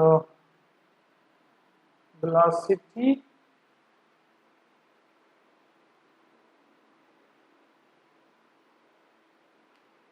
V को velocity of longitudinal waves लिखा हुआ है and K is modulus of elasticity, ना कि bulk modulus. So this is question number 9. 9. Oh 9. E is elasticity, D is density. Elasticity यानी कि इलास्टिसिटी और प्रेशर का सेम होता है. तो प्रेशर यानी कि L पावर -1 T पावर -2 और डेंसिटी होती है M L पावर -3. अब इसे याद रहना पड़ेगा. मुझे याद है, आप लोग को भी याद हो जाएगा. धीरे धीरे क्या होगा, पर याद करना है. देयर इज नो शॉर्टकट रटने में. रटने के बाद देयर शॉर्टकट ही शॉर्टकट. रटने के बाद सच में शॉर्टकट. ये आपका बहुत तेज है, भले आपने यूज ना किया, पर है बहुत तेज. एक बार इसको चीजें याद हो जाएंगी ना, 20 चीजें याद होंगी तो 200 चीजें निकाल लेगा. याद नहीं होगा तो कुछ निकाल नहीं पाएगा. चलो भैया ए और बी की वैल्यू चाहिए, बस वही, कुछ नहीं यार. डायमेंशन लगाओ, e to the power a d to the power b, और ये वेलोसिटी है तो इसका l टू द पावर -1. तो लिख दो l to the power -1 velocity का होता है e यानी कि m l power -1 t power -2 power a, d यानी कि m l power -3 power b. l to the power -1 is equal to m to the power a plus b l to the power -a -3b और t power -2a. यही खत्म हो गया. अब यहाँ देखो m का टर्म नहीं है, तो m का टर्म नहीं, तो m के टर्म की पावर क्या हो जाएगा, 0. तो m के पावर 0 हो गया, l के पावर कुछ 1 हो गया और t के पावर -1 हो गया. ठीक है ना. बस कंपेयर कर दो, पावर कंपेयर पावर.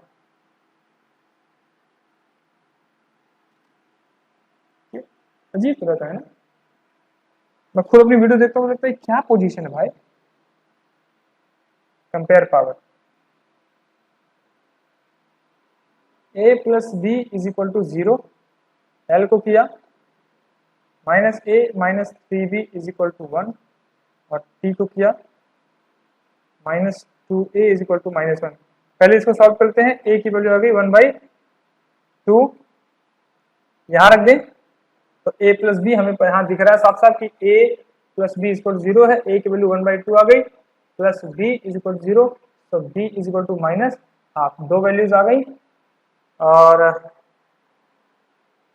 दो ही वैल्यूज है. आगे दो वैल्यूज, तो बस आंसर आ गया. सो v इज इक्वल टू, इसमें क्या अच्छा, इसमें कुछ नहीं है, इसमें a और b की वैल्यू कुछ है, तो a हाफ b -1/2. आंसर है option number D. Option number D is the correct answer. 10th question. 10th question आया रे. 10th क्वेश्चन आया रे.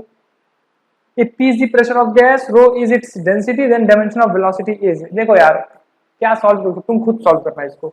देखो if P is pressure, P is pressure, rho is density, then dimension of velocity, मतलब formula for velocity. अभी just solve किया हमने, just P is pressure, यहाँ E की डायमेंशन बिल्कुल प्रेशर वाली ही, D is density, rho is density, यहीं से पता चल रहा, और V इज वेलोसिटी, सब यही बगल, देखो दोनों अगल बगल है, तो V इज इक्वल टू वही रख लो, e to the power, answer देखो दोनों क्वेश्चन सॉल्व करोगे एक ही आंसर आएगा, e to the power half आएगा, और e नहीं sorry t to the power half आएगा, और rho to the power minus half आएगा। तो वेलोसिटी का यही फॉर्मूला हो जाएगा, ये ऑप्शन नंबर ए में वो लिखा हुआ है minus half, option number A. उम्मीद है कि ये तुम्हें समझ में आया हो कि मैंने क्या किया। तो ये क्वेश्चन और लास्ट क्वेश्चन सेम है, like this question and this question same. चलिए नेक्स्ट क्वेश्चन देखते हैं। एरर, अब एरर आ गया, अब तो हमने यूनिट एंड डायमेंशन ये सब कर लिया, ठीक है। अब हम देखते हैं एरर का। Error in the measurement of radius of a sphere is 1 metre. Error के क्वेश्चन कैसे करेंगे?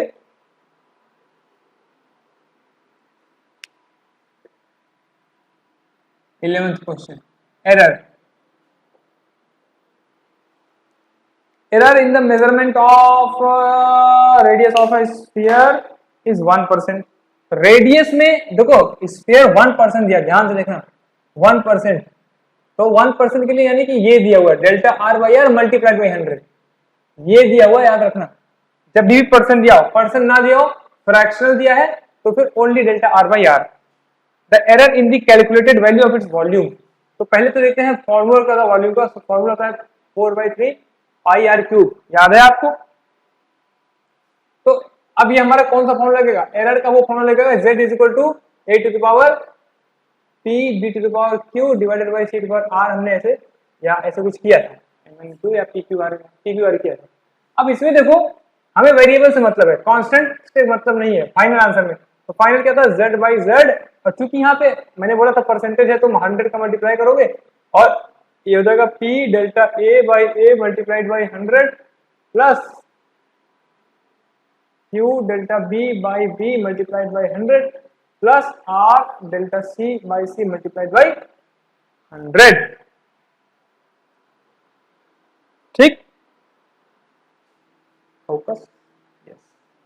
तो यही यहां लगाओगे। अब यहां बात है कि एक ही है, देखो एक ही है, दो है ही नहीं, तो दो है ही नहीं, ये लग जाएगा, बात खत्म। तो क्या हो जाएगा? Delta v by v multiplied by 100, 4/3 खत्म हो जाएगा, कोई उसका काम नहीं है। 3 multiplied by delta r by r multiplied by 100। इसकी वैल्यू 1% दी हुई है, तो ये हो जाएगा is equal to 3 into 1 that is equal to 3%। Answer हो जाएगा आपका answer number B.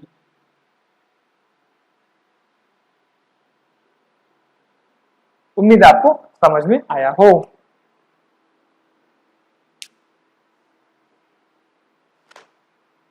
Question number 12 भी हो जाएगा, कैसे हो जाएगा? Question number 12, a thin copper wire of, इतने में मतलब हो जाएगा, ऐसे मतलब इतने में हो जाएगा ना। A thin copper wire of length L metre increases in length by 2% when heated through 10 degree Celsius. तो खत्म हो गया, इंक्रीजेस बाई 2 डिग्री, कब? डेल्टा L बाई L और परसेंट दिया है, तो दैट इज इक्वल टू 2%। क्या पूछ रहा है? When heated through 10, what is the percentage change in area when a square copper sheet of length 1 meter is heated? 1 metre को, ये स्क्वायर शीट है 1 मीटर, नहीं L मीटर है, सॉरी वो L मीटर है, L मीटर ना, हाँ।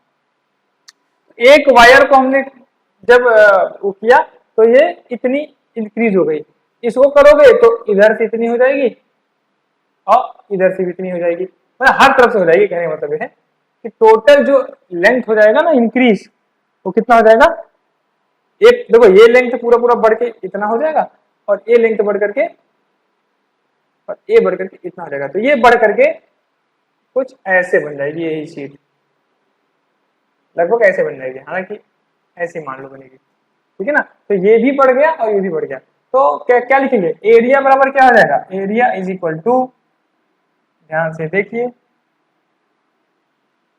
Square sheet है तो एल स्क्वायर, ठीक। सो अगेन वही देखो, यही फॉर्मूला लगेगा तो क्या हो जाएगा, ये z का काम कर रहा है, delta a by A multiplied by 100 is equal to 2 multiplied by delta l by l multiplied by 100। 100 क्यों, क्योंकि परसेंट में दिया है, इस पूरे की वैल्यू कितनी दी है, 2, तो 2 multiplied by 2 is equal to 4%, answer है ए, ठीक है। बाप रे बाप, बोलते बोलते मेरी हालत खराब हो गई यार, उम्मीद नहीं था कि 1 घंटे ज्यादा खींच जाएगा, ये 1.25 घंटे हो चुके हैं और अभी भी 8 क्वेश्चन बचे।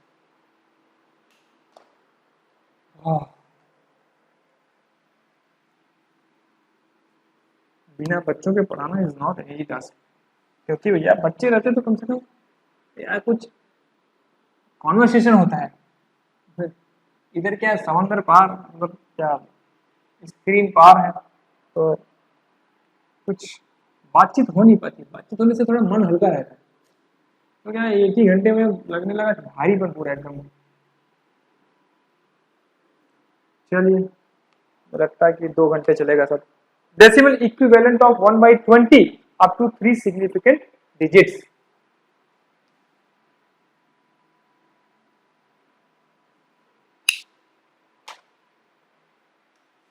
तो 1/20 वैसे होता है 0.05, ये आंसर है वैसे देखा जाए, बट इसे बोला decimal equivalent of 1/20 up to 3 significant digit, इसमें कितने सिग्निफिकेंट डिजिट्स हैं, ये देखो, ये आपको सोचना होगा बरखुदा।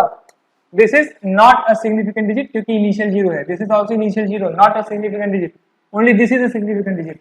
अब जबरदस्ती कहां से सिग्निफिकेंट डिजिट है, एक ही सिग्निफिकेंट डिजिट हुआ, तो 3 सिग्निफिकेंट डिजिट लाना है, तो कुछ ऐसा करना है कि वैल्यू भी ना बदले और सिग्निफिकेंट डिजिट, तो वैल्यू कब नहीं बदलेगी, जब जीरो ऐड करेंगे, और पीछे ऐड करने से फायदा नहीं है क्योंकि वो इनिशियल जीरो है, आगे ऐड कर दोगे तो इससे सिग्निफिकेंट वैल्यूज भी बढ़ गई और ये वैल्यू चेंज भी नहीं हुई, तो इसलिए आंसर हो जाएगा 0.0500, जिसके अंदर 3 सिग्निफिकेंट वैल्यूज ऑलरेडी अवेलेबल है, जो कि ऑप्शन नंबर हो गया A. Now 14th question, the relative density of material of bodies found by weighing it first in air, एक मटेरियल का रिलेटिव डेंसिटी फाइंड किया जाना है, तो पहले इसको एयर में वेट किया गया, तो एयर में वेट किया गया तो उसका वेट आया 5.0 plus minus 0.05, 5.00 plus minus 0.05 newton, and weighs in water, this is air, और W इन वाटर कितना आया 4 point plus minus 0.05 newton again. Then relative density along with the maximum permissible percentage, relative density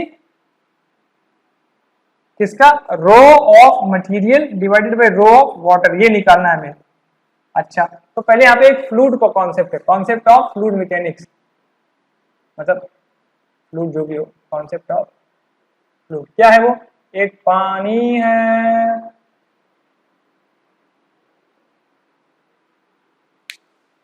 उस पानी में एक वस्तु है, ये वस्तु पर पानी लगाती फोर्स है और हमेशा ऊपर लगाती है, जिसको बोलते हैं ब्यानसी फोर्स। इतना ही कॉन्सेप्ट बताएंगे, बाकी फ्लूइड में बताएंगे, कौनो वस्तु को पानी में डुबो दोगे ऊपर फोर्स लगेगा, अरे भैया ऊपर फोर्स लगेगा, और ई जो mg है वो लगता है नीचे, तो क्या होगा, ई इतने से दबाता है, मान लो किसी तौलने वाली मशीन को, तो तौलने वाली मशीन इसको रीडिंग बता देती है कि हमको W न्यूटन से दबाया जा रहा है, और तब तक इसको पानी में रख दिया गया, अब पानी में रख दिया गया तो फिर इसको दबाया गया, मतलब मशीन के नीचे, तो मशीन बोली कि अब तो हमको कम से दबाया जा रहा है। कम से क्यों दबाया जा रहा है? क्योंकि थोड़ा थोड़ा पानी ने इसको ऊपर की तरफ जो है फोर्स लगा रही है, तो अब मशीन को दबाव थोड़ा कम महसूस होगा। तो यही है, दबाव कम महसूस हो, यहाँ दबाव ज्यादा महसूस होगा। ठीक है, देखो अब एक चीज देखो, दिस इज, मान लो this is rho of material और ये है रो ऑफ वाटर। तो अब इसका फॉर्मूला होता है, जो एफ बी है, फोर्स ऑफ बियॉन्सी, इसका फॉर्मूला होता है रो ऑफ वाटर, या जिस लिक्विड में डुबोया गया है, गुड़े, volume of material, volume of material वस्तु का, multiplied by G. This is force of buoyancy. और W वेट का क्या होता है? वेट का होता है rho of material multiplied by volume of material multiplied by G. तो ये आपका है rho of material, volume of material और जी। लेकिन ये क्या है? ये जो है ना WW, WW is actually actual weight in air minus force of buoyancy. ये है आपका WW। यहां तक कॉन्सेप्ट आपको क्लियर होना चाहिए, ना हो तो दोबारा एक बार देख लीजिए। ठीक है, आइए अब हम लोग करते हैं इसको। तो ये इसका मतलब हो जाएगा, WW का मतलब हो जाएगा WA माने कि रो M, VM माने मटेरियल, G माइनस, यहां से देखिए तो रो W VM और G। ठीक, अब यहाँ पे इसको ऐसे रख लेते, इसको लिखे अगर दोबारा तो हम लिख सकते हैं, क्या लिख सकते हैं?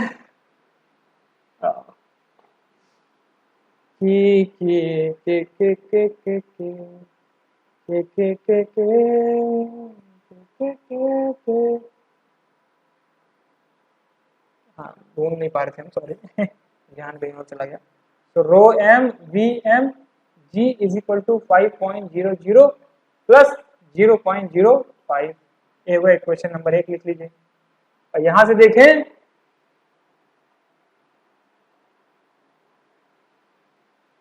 यहां से देखिए रो एम वी एम जी, या डब्ल्यू ए को लिखते हैं, डब्ल्यू ए क्या आ जाएगा? यानी ये लिखते हैं rho M V M G minus rho W V W G बराबर, ये दिया हुआ आपका इतना 4.00 प्लस माइनस 0.05। ठीक है, इसकी वैल्यू यहां से पता है कितनी है। इसकी वैल्यू, इसकी वैल्यू जो भी है, इसकी वैल्यू है 5.00 plus 0.05 minus rho W B W G is equal to 4.00 plus minus 0.05। इसको इसको यहां करो और इसको यहां करो, तो क्या आ जाएगा? रो डब्ल्यू बी डब्ल्यू जी बराबर ब्रैकेट में 5.00 प्लस 0.05 और माइनस ब्रैकेट में 4.00 प्लस प्लस माइनस।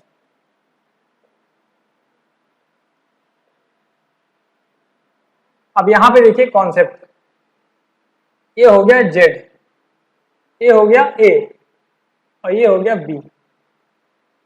तो मेन चीज एरर में है। वैसे तो z equal to a minus b समझ में आता है, पर याद है ना डेल्टा जेड क्या था? That is delta a plus delta b. तो जो एरर होगा वो ओनली जुड़ेगा, भले बीच में कोई भी साइन हो, जो एरर है वो जुड़ेगा और जो एक्चुअल है वो घटेगा। तो इसको यहां लिख देता हूं, मैं यहां से चालू करता हूं। So rho W V W G is equal to, तो आ जाएगा 5.00 माइनस 4.00, इसके बाद लगाएंगे प्लस साइन, और जो एरर है, या प्लस माइनस लिख सकते हैं, प्लस माइनस सॉरी 0.05, ये दोनों आपस में जुड़ेंगे। तो इट विल बी, ये हो जाएगा 1.00 प्लस माइनस 0. ये होगा 0.1, इक्वेशन नंबर।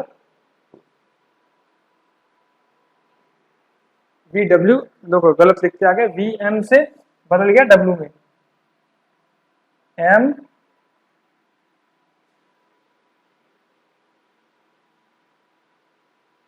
M M. अब 1 डिवाइडेड बाई 2, तो 1 क्या है, rho M B M G divided by 2 rho W B M G, G G G G खत्म। अब देखो 1 क्या है, 1 is 5.00 plus minus 0.05 divided by 1.00 plus minus 0.1, यही रोकते हैं अभी। अब इसको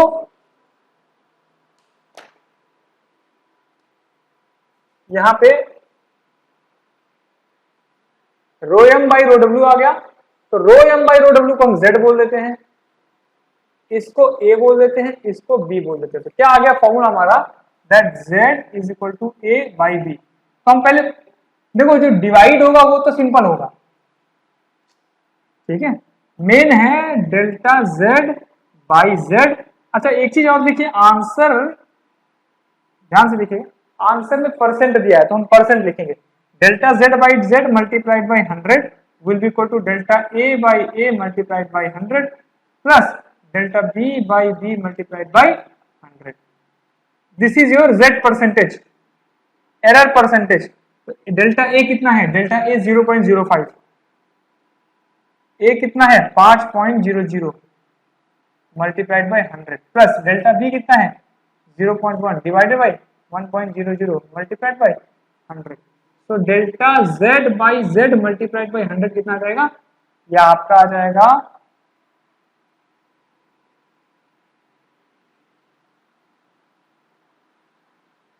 एक, यहां आ जाएगा 1 प्लस ये आ जाएगा 10, ये आ गया 11%। अब यहां वापस आते हैं, तो delta sorry rho M by rho W जो कि रिलेटिव डेंसिटी है will be equal to A by B, A by B और प्लस कितना, this will be the answer, A by B plus या जेड लिख लो is equal to Z plus minus delta Z by Z into 100 यहाँ के दे। तो Z की value कितनी है, ए बाई बी, ए यानी कि ओनली दिस और बी यानी कि ओनली दिस, तो 5.00 डिवाइडेड बाई 1.00 और प्लस माइनस 11%।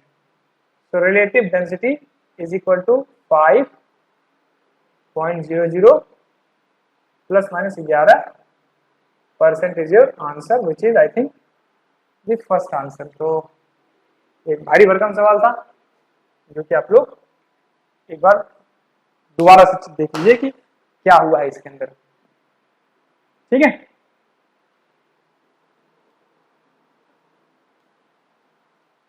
चलो, सारी उम्मीद है जो क्वेश्चन नंबर 13 ने जल्दी सॉल्व होकर के दी थी, क्वेश्चन नंबर 14 ने छीन ली। चलिए अब 15, 6 क्वेश्चन बचेंगे। अब आप तो मान के, तो दिल मान लिया कि 2 घंटे लग जाएंगे।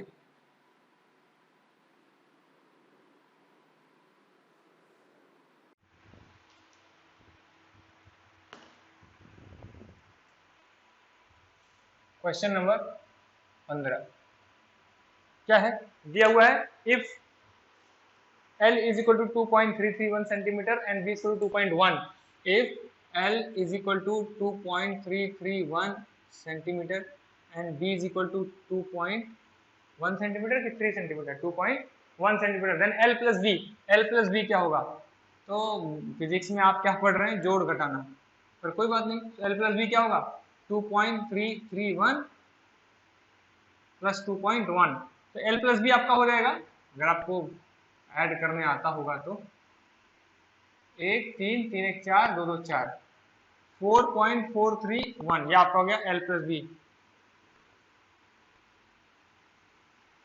क्या सच में यही बात है, देखते कोई आंसर मैच होता है, 4.431 answer number A, but answer A is wrong, answer A गलत है। क्यों गलत है, क्योंकि इसमें ये कोई एडिशन सब्ट्रैक्शन थोड़ा इसमें सीख रहे हैं हम लोग, इसमें हम ये सीख रहे हैं कि एक्चुअली कितने नंबर तक आंसर दें, तो आंसर को कितने नंबर तक देंगे वो रूल याद करो। एडिशन सब्ट्रैक्शन में क्या रूल था, एडिशन सब्ट्रैक्शन में रूल था कि जिन नंबर्स को जोड़ रहे हैं उसमें डेसिमल के बाद सबसे कम जिस नंबर में आ रहा है, तो डेसिमल के बाद इसमें कितने वैल्यू आ रहे हैं, आफ्टर डेसिमल 1 आ रहा है, इसमें आफ्टर डेसिमल 3 नंबर्स आ रहे हैं, 1 2 3, और इसमें केवल एक ही आ रहा है। तो जितने वो कम वाला कम से कम डेसिमल पॉइंट है ना, उतने तक ही आंसर रहेगा। तो आंसर में हमारे we are answer should have just 1 digit after decimal. इसमें कितने हैं, इसमें तो 3 डिजिट है, तो इसलिए आंसर नहीं है। अब आंसर में सिर्फ एक ही डिजिट होनी चाहिए, ये बात है जी। देखिए, यानी कि हमें यहां तक आंसर चाहिए, तो यहां तक आंसर चाहिए, तो उसके लिए क्या करना पड़ेगा, नाउ हमें राउंड ऑफ करना पड़ेगा, राउंड ऑफ 4.431। तो राउंड ऑफ में हमें चूंकि यहां तक चाहिए आंसर, तो किस पे हम ऑब्जर्वेशन करेंगे, इसके बगल वाले पे। बगल वाला है 3 एंड 3 इज लेस देन 5। हमने जो रूल पढ़ा था उसमें आई थिंक रूल नंबर 2 था शायद, जो हमने रूल्स पढ़े थे उसमें आई थिंक ये रूल नंबर 2 है। तो 3 is less than 5, so no change, कहां पे, इसमें। So answer will be now, actually answer is 4.4। तो ऑप्शन नंबर सी, ए नहीं होगा, क्या होगा, ऑप्शन नंबर सी होगा, सी।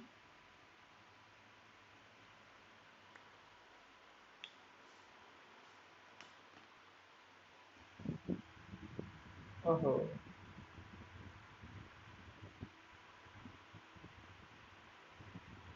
खैर कोई बात नहीं, लग गए। तो सोचिए अगर इसमें आपको इतना सब कुछ क्लियर हो जाए तो मजा ही आ जाएगा। The period of oscillation of a simple pendulum is given bye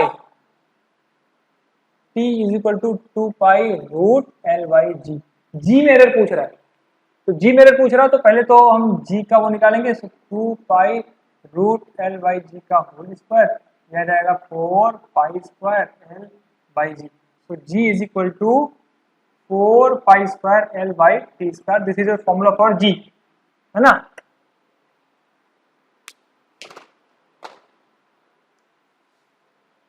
okay, तो delta G by G multiplied by 100, जो कि पूछ रहा परसेंटेज इन डेल्टा जी, ठीक है, is equal to 4 pi square constant है, नहीं छोड़ देंगे, delta l by l multiplied by 100, क्योंकि इसकी पावर 1 है, सो यहाँ पे 1 आ जाएगा, और 1 का मतलब कुछ भी नहीं।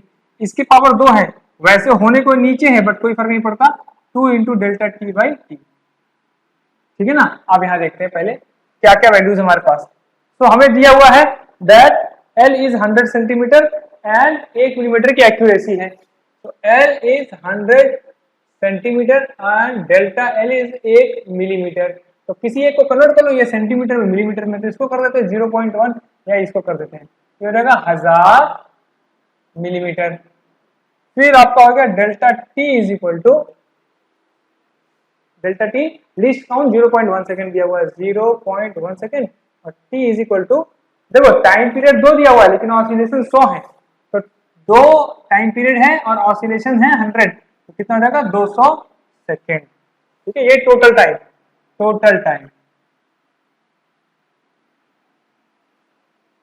टाइम ऑफ ऑब्जर्वेशन, ठीक है ना।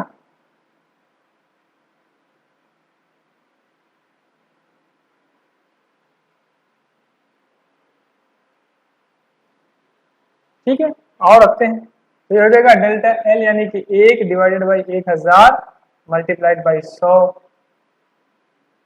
Plus 2 multiplied by delta T 0.1 से 0.1 डिवाइडेड बाई 200 और मल्टीप्लाइड बाई 100, 2 जीरो खत्म, यहाँ से भी 2 जीरो खत्म, ये हो गया आपका 0.1, ये 2 से plus 0.1, it is 0.2%।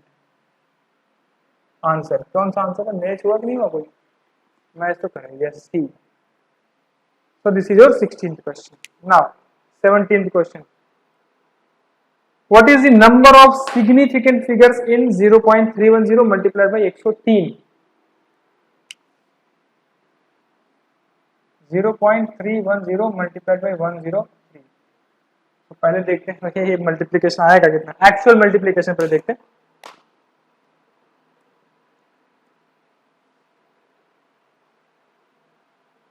0.310 multiplied by 103,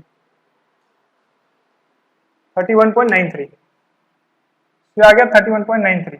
now this is multiplication, क्या है? तो मल्टीप्लीकेशन वाला रूल याद करिए।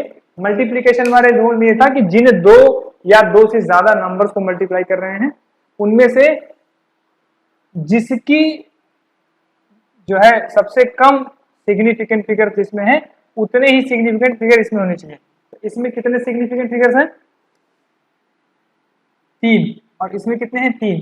देखिए 1 2 3, और इसमें भी 1 2 3, तो कोई दिक्कत नहीं है, दोनों में 3 है तो आंसर में भी 3 होने चाहिए। पर अभी हमारे पास इसमें कितने हैं? 4। 4 का मतलब क्या? हमें यहां तक रिस्ट्रिक्ट होना है, यानी कि इसको करेंगे राउंड ऑफ। तो इसके बगल वाले देखेंगे, बगल वाला है 3, 3 इज लेस देन 5, तो आंसर विल बी, इसको कुछ भी नहीं मतलब चेंज नहीं करेंगे, 31.9 विल बी आवर आंसर। तो 31.9 है कहीं पे? अरे कुछ हिसाब किताब में गड़बड़ कर दिया क्या मैंने? ओह अच्छा, what is number of significant figure पूछ रहा है। अरे आंसर तो पूछ ही नहीं रहा है। तो भैया नंबर ऑफ सिग्निफिकेंट 4 है ना, 4 आंसर नहीं होगा। आंसर क्या होगा? आंसर लिस्ट वाला हो गया, यानी 3। 3 answer is 3, answer is 3। Significant figure कितने हैं? 3। क्वेश्चन नंबर 17 है ये। Now 18, option number b 18।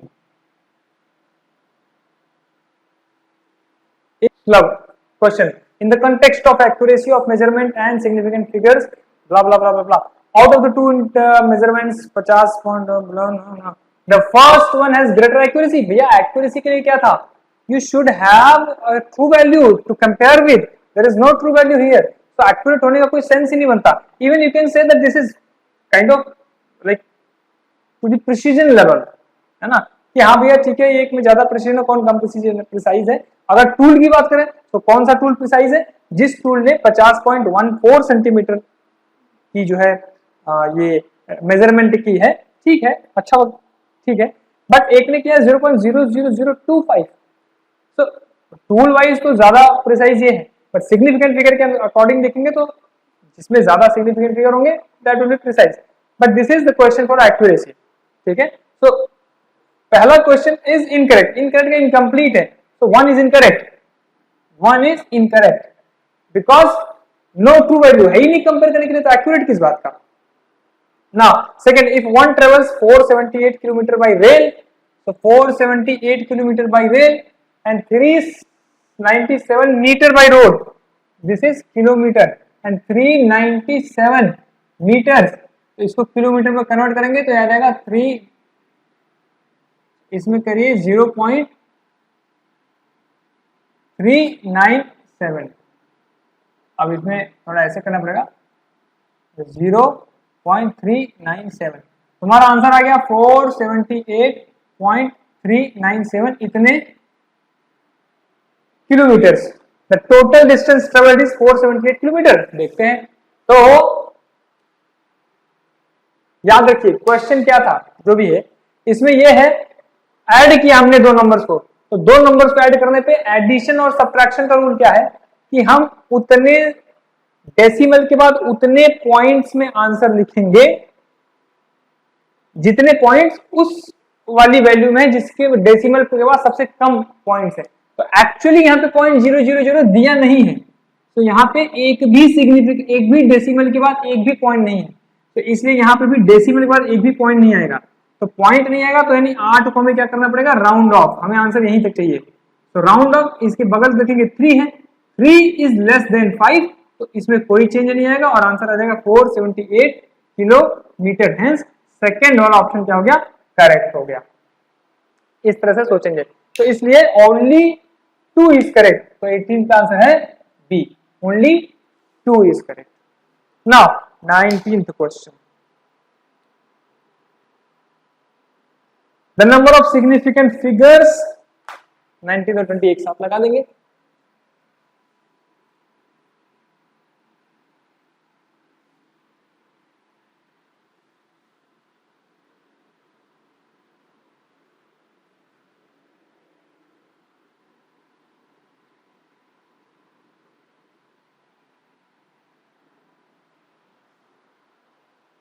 क्या है 19?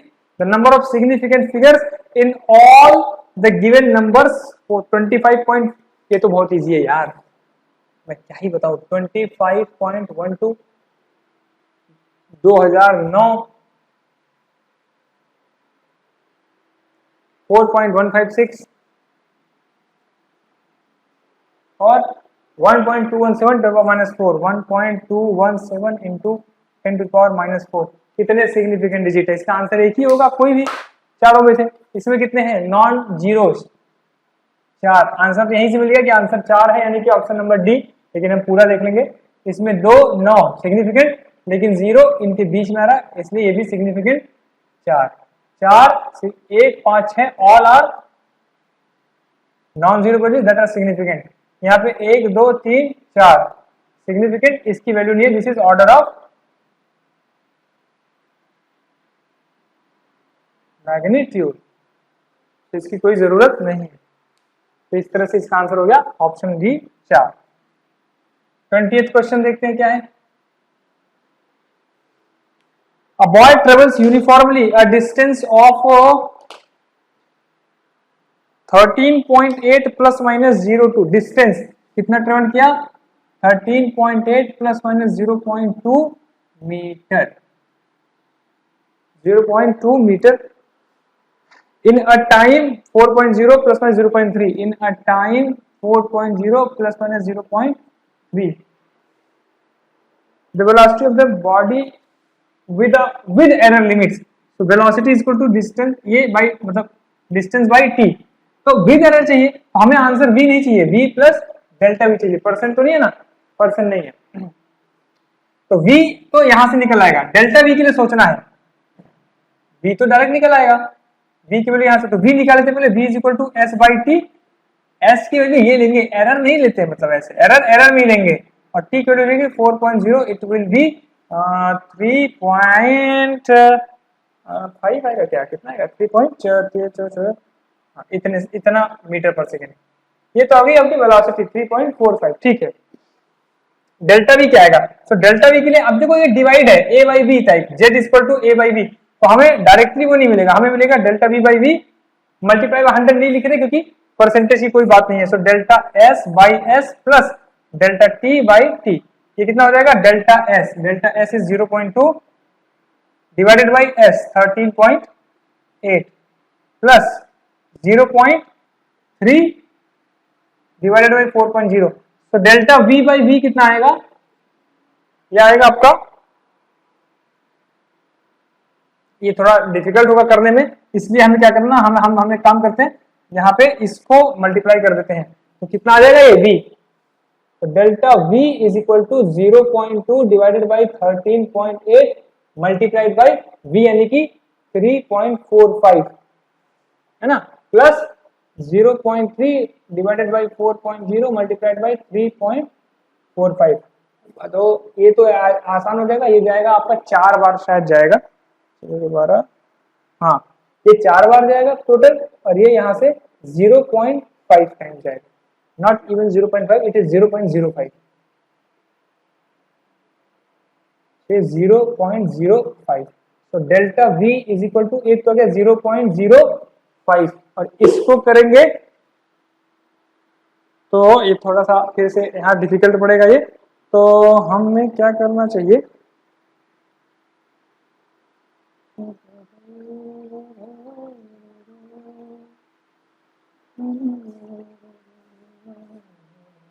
हमें इससे डिवाइड कर देते हैं, 4 से आ जाएगा 0.8625 और मल्टीप्लाई करेंगे तो ये आ जाएगा 5 या 15, 1 3 6 7 6 18 19 9 हासिल लगा 1 8 3 25 1 2 3 4 5 1 2 3 4 5 0.25975 है। आंसर्स में क्या क्या है? 0. आंसर बहुत ही क्लियर कट है, बहुत ही वैसा है, तो देखते हैं क्या कर सकते हैं इसमें। तो एक तो आपका आंसर आप लिख सकते हो, एक आंसर आएगा आपका देखा जाए, सो इट इज 0.2 3 मतलब 579 ऐसा जाएगा 0, ये आपका आंसर आ जाएगा डेल्टा वी के लिए। बट ये आंसर सही है कि नहीं पहले बार देख लेते हैं, यानी कि हमारे हिसाब से मैं कह सकता हूँ कि this is the option number b. तो क्या 12th का बी है? Okay, b answer. तो अब क्योंकि इसमें एक ही आंसर तक दिया है, तो this is your answer that delta v is 0.3। तो आंसर क्या हो जाएगा finally? That velocity is equal to mean velocity 3.45 plus minus 0.3 metre per second. So your actual velocity is velocity plus minus delta v. This is your velocity with errors. ठीक है?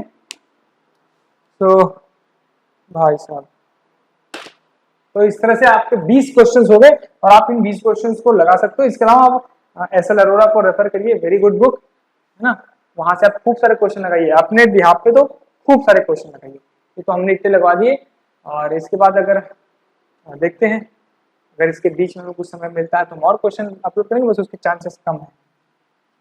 ठीक है, तो अब इसको यहीं पे खत्म करते हैं। आप लोग इसको बढ़िया से एकदम देख लीजिए। अगर आपको लगे if you really think that you haven't understood, so you can just either see the video again or maybe there may be other options as well, but अगर आपको ये डिफिकल्ट लगा क्योंकि इसमें कुछ क्वेश्चंस तो ट्रिकी थे, so you should start with solving easy questions from SL Aurora, and there are lot of questions, and अगर वहाँ कोई डाउट होता है so you can ask directly. Okay.